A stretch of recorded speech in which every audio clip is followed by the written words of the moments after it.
Dear Bengali learners, welcome, and this is our last class in this series.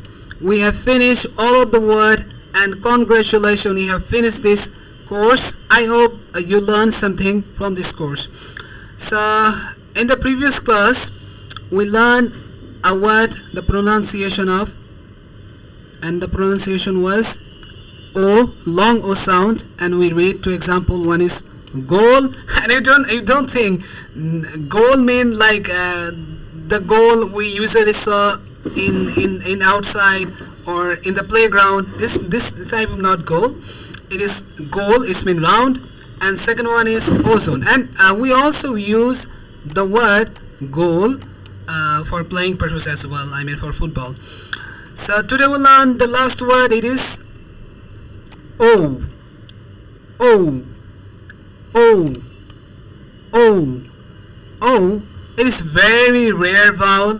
We read in this section two rare sound. One is re and the last one is O.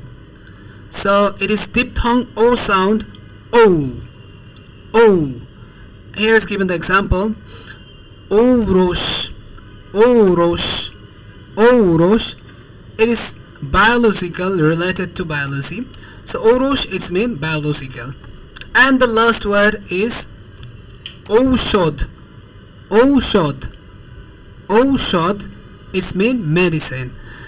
We have finished all of our classes, and I really congratulate to you because you have finished this course. There have 14 class and you finish all of the classes. I hope you can learn the Bengali something from this course, and pray for me so that I can make another courses for you free. And if you want to learn Bengali private lesson, I can give my contact. You can contact with me, and see you. Thank you for watching. Bye everyone.